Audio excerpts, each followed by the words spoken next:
जयंती के मौके पर राज्य के मुख्यमंत्री पुष्कर सिंह धामी के आवास पर साधु संत इकट्ठा हुए। इस दौरान सीएम धामी ने सभी साधु संतों का स्वागत और सत्कार किया तो सीएम धामी को संतों से आशीर्वाद भी मिला। सीएम के घर कौन कौन से जुटे धर्म रक्षक, देखिए इस रिपोर्ट में।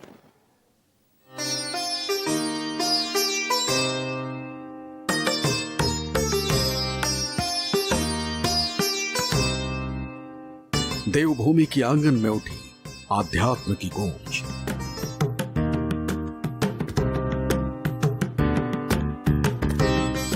उत्तराखंड के रजत जयंती पर जुटे धर्म रक्षक।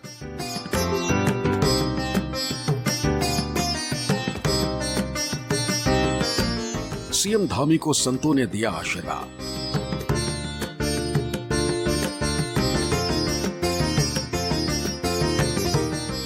देश भर के प्रमुख साधु संत उत्तराखंड के सीएम पुष्कर सिंह धामी के आवास पर इकट्ठा हुए।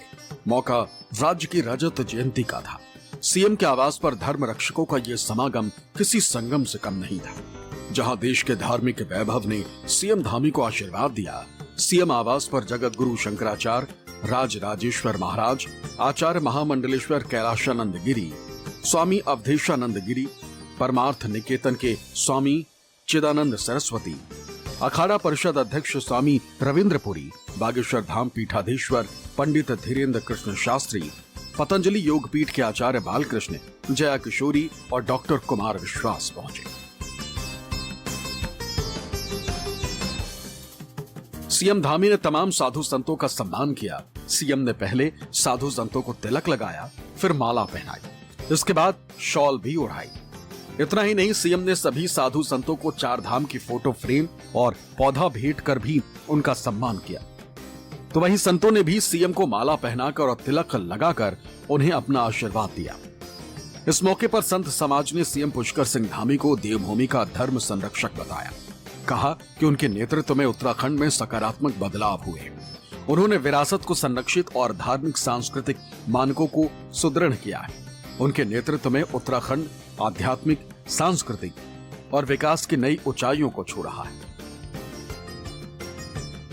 उत्तराखंड की धरती जहां हर पहाड़ प्रेरणा का स्रोत है, ऐसी धरती जो आदरणीय अभी माननीय राष्ट्रपति महोदय आए, बड़ी प्रभावित भारत के ऊर्जावान प्रधानमंत्री तो सदैव इस धरती से प्रेरणा लेते रहे हैं और उनके मार्गदर्शन में उन्हीं के प्रिय हमारे आदरणीय मुख्यमंत्री एक जीवंत मुख्यमंत्री, एक जागृत मुख्यमंत्री हैं और उनके नेतृत्व में आज उत्तराखंड स्वच्छ है, स्वस्थ है, सुरक्षित है, शिक्षित है और समृद्ध है।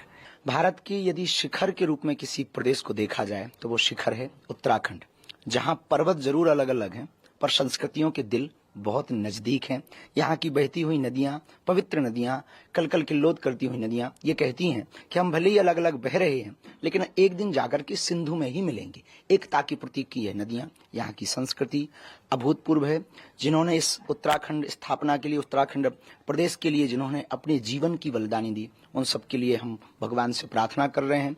और वर्तमान में यह उत्तराखंड अभूतपूर्व संस्कृति और संतति से आगे बढ़ रहा है। इस मौके पर कवि और चिंतक कुमार विश्वास भी पहुंचे। विश्वास ने कहा कि हम उन सौभाग्यशाली लोगों में से हैं जिन्होंने 25 साल पहले युवा अवस्था में इस राज्य के संघर्ष को देखा।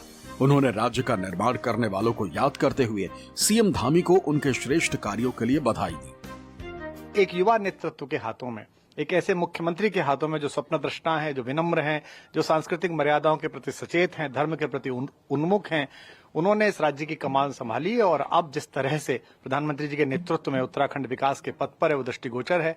मैं अपने आयु के 16वें वर्ष में यहाँ पहली बार हरिद्वार में गुड़कुर कांगरी में बोलने के लिए आया था, एक डिबेट में भाषण देने के लिए। तब से लेकर आज तक आता हूँ, लेकिन अब जो देखने में आता है, जो सड़कों का जाल बिछा है, जो निर्माण प्रकृति के सहकार के साथ हुआ है, ये कभी उत्तराखंड ने नहीं देखा था।